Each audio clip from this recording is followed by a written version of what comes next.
सुबह 8 बजे दर्शन के लिए गए थे और 20 मिनट में दर्शन पूरी हो गई। दर्शन बहुत अच्छे से हुआ, भीड़ नहीं थी।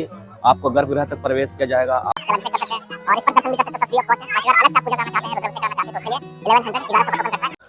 कृष्णेश्वर ज्योतिर्लिंग के दर्शन करने के बाद मंदिर से 500 मीटर की दूरी पर है एलोरा केव्स, और अभी मैं वहीं आया हूँ एलोरा केव्स।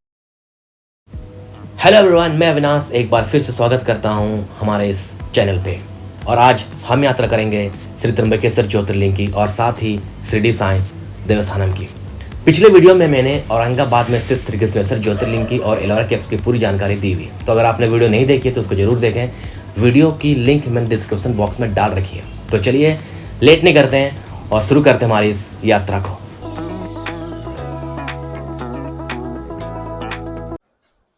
आज ट्रिप का नेक्स्ट है और सुबह के बज रहे हैं 7।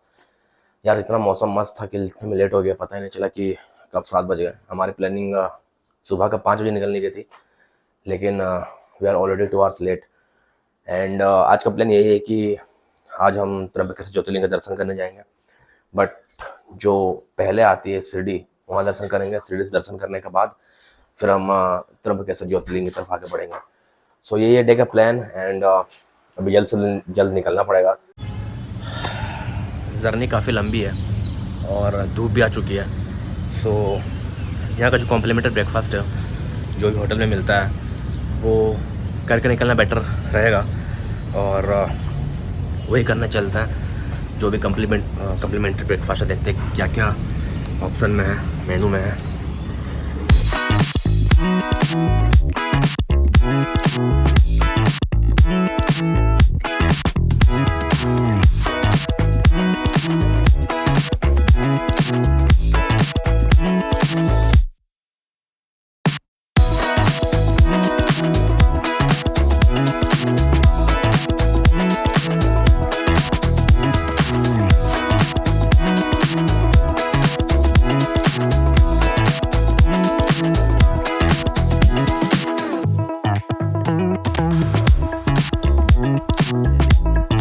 सो फाइनली मैंने अपनी प्लेट भर ली है। एक लाइट ब्रेकफास्ट प्लेट है, एक कप चाय, एक पेपर बोट, साथ में इडली चटनी और एक उत्तपम।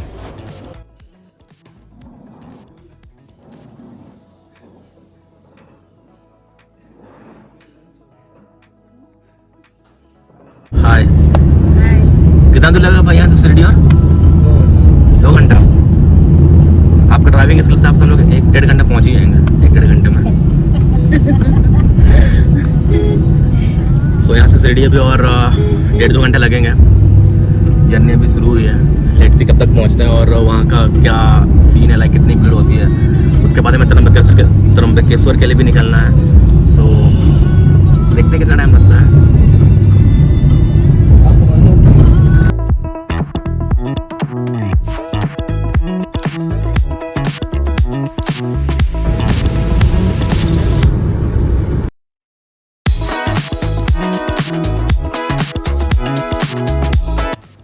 पौने 2 घंटे की जर्नी के बाद हम शिरडी पहुंच चुके हैं, और जहां से आप अपनी व्हीकल पार्क करोगे वहीं से ही आपको दुकानें दिखना शुरू हो जाएंगी। But I will suggest you कि आप मेन एंट्रेंस से लगी हुई दुकानों से ही अगर कुछ लेना चाहते हो तो वहीं से ले सकते हैं।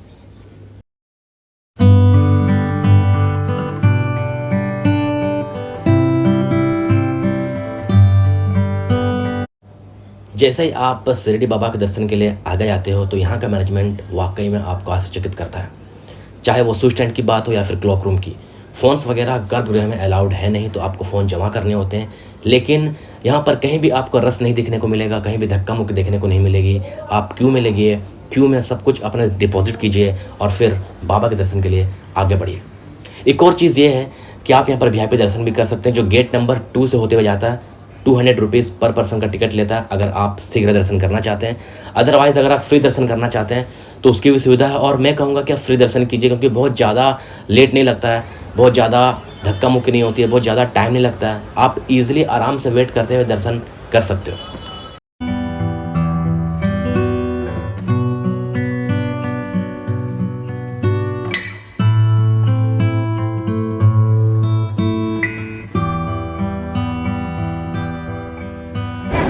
ओम साई राम।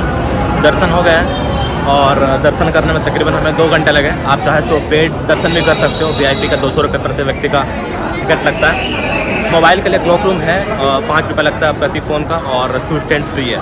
एक और चीज़, अगर आपको बाहर कोई फूल या फिर गुलदस्ता माला बेचने को दिख रहा है तो आप ना लें, क्योंकि जो समाधि मंदिर है वहाँ पर माला वगैरह कुछ भी अलाउड नहीं है। प्रसाद वगैरह भी आपको दर्शन के बाद ही मिल जाएगा। तो जब आप दर्शन करके बाहर आओगे तो आपको ये प्रसादी और ये विभूति मिलती है फ्री ऑफ कॉस्ट, जो कि समाधि मंदिर से मिलती है। तो बाहर से कुछ लेने की कोई ज़रूरत है नहीं और अलाउड भी नहीं है। एक और चीज़ ये कहूँगा कि जो साई ट्रस्ट की तरफ से मैनेजमेंट है वो बहुत ही ज़बरदस्त है। सब चीज़ की व्यवस्था की गई है। अगर दर्शन का टाइम, दर्शन का क्यू अगर लंबा भी है तो भी कोई दिक्कत नहीं होगी। आपको वहाँ पर बैठने के लिए उचित स्थान का प्रबंध किया गया है। तो मैनेजमेंट बहुत अच्छा है। मंदिर के ठीक एग्जिट गेट के बाहर ही आपको दुकानें दिख जाती है। सो अगर आप कुछ खरीदना चाहते हैं, कुछ लेना चाहते हैं घर के लिए, दोस्तों के लिए, तो यहाँ से खरीद सकते हैं।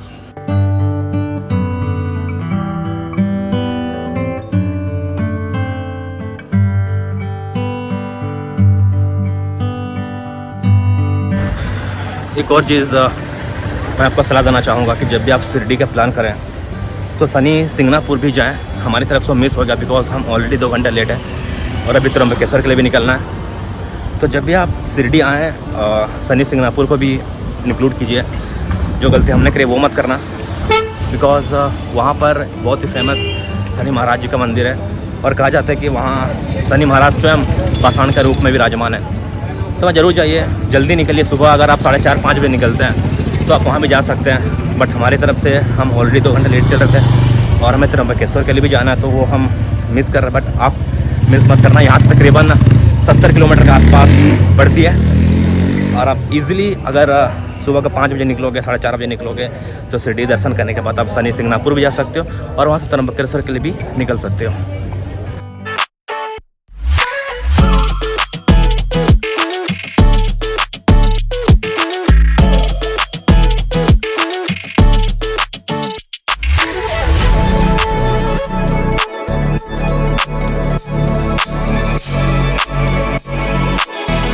सो फाइनली त्र्यंबकेश्वर पहुंच चुके हैं। शिरडी से 1:30 को निकले थे और अभी 5 बज रहे हैं।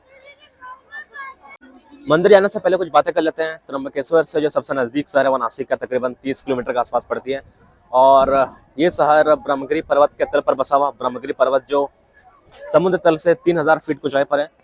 और मैं एक चीज़ बता दूं, ये वही ब्रह्मगिरी पर्वत है जहाँ से गोदावरी नदी का उद्गम स्थल भी है। सो द सोर्स और the origin of Godavari river यहीं से ओरिजिनेट होती है।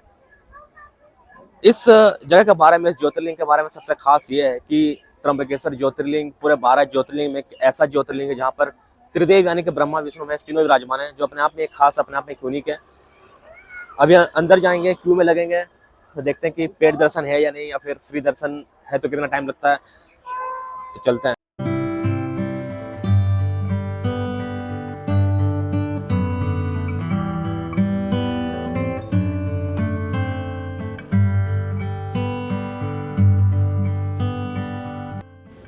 मंदिर के नॉर्थ गेट के सामने ही आपको वीआईपी की क्यू देखने को मिल जाती है, जहाँ से प्रति व्यक्ति का 200 रुपये का टिकट पड़ता है। बट टू बी ऑनेस्ट, इस टाइम में वीआईपी दर्शन में भी काफ़ी ज़्यादा भीड़ थी।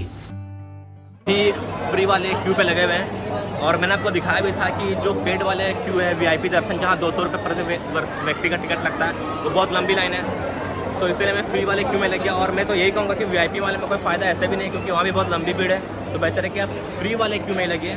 लाइन आगे भी बढ़ रही है और जिस हिसाब से यहाँ पर भीड़ बढ़ भी रही है, लेट से कि कब दर्शन होता है। और फ्री वाले दर्शन पे आपको फ़ोन भी अलाउड है, बस ये है कि आप अपना फ़ोन संभाल कर रखिए।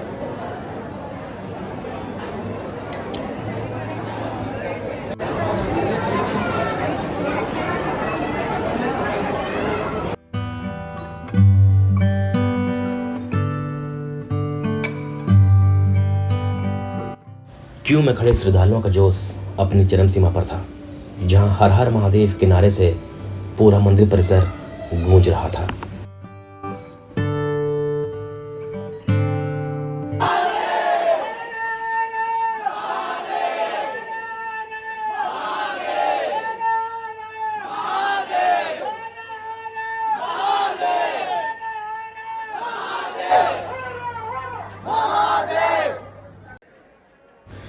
क्यू में खड़े श्रद्धालुओं के लिए डिस्प्ले में लाइव रिकॉर्डिंग दिखाने की सुविधा भी दी गई है ताकि गर्भगृह में जो कुछ भी हो रहा हो वो श्रद्धालु लाइव देख सकें और हर हर महादेव का नारा लगाते रहें।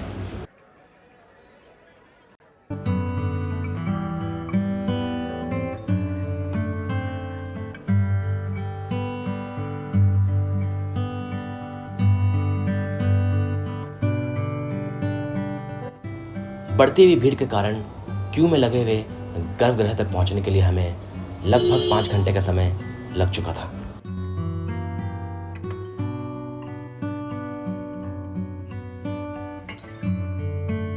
फाइनली दर्शन हो गए। 5 बजे हम क्यू में लगे थे और अभी बज रहे हैं 10, तो 5 घंटे हम क्यू में रहे। लेकिन एक चीज़ है कि 5 घंटे आप क्यू में लगते हो, इंतज़ार करते हो, धैर्य रखते हो और सिर्फ 10 से 15 सेकंड की झलक देखने के लिए। इससे अच्छी प्रेम की परिभाषा शायद ही कहीं आपको देखने को मिले। एक और चीज़ ये कहूँगा कि भले फ़ोन्स अलाउड हो लेकिन गर्भगृह में फ़ोन का उपयोग ना करें। वहाँ पर साफ साफ निर्देश भी दिए गए हैं, लेकिन बहुत सारे लोग फ़ोन का यूज़ कर रहे थे, उनको मना किया जा रहा था। बट मैं ये रिक्वेस्ट करूँगा कि आप अगर फ़ोन कैरी भी कर रहे हो तो वहाँ पर फ़ोन का यूज़ मत करो। एंड एक और चीज़ इन्फॉर्मेशन देना चाहूँगा कि अगर आप पेड दर्शन करना चाहते हो और अगर आप फ्री दर्शन करना चाहते हो, दोनों में कोई ख़ास अंतर है नहीं। अगर आप पेड दर्शन करोगे वो सिर्फ नाम का VIP है, वहाँ भी आपको 4 से 5 घंटे लगेंगे। अगर आप फ्री दर्शन करते हो तो वहाँ भी आपको 4 से 5 घंटे लगते हैं। तो मेरे हिसाब से बेटर ये होगा कि आप फ्री दर्शन ही करें, लाइन में लगिए, भगवान का नाम लीजिए और आराम से दर्शन कीजिए। टाइम लगता है लेकिन ऐसा नहीं कि बहुत क्राउडेड है, बहुत रश है। आराम से लाइन धीरे धीरे बढ़ती रहती है और आपको आराम से दर्शन करने को मिलता है।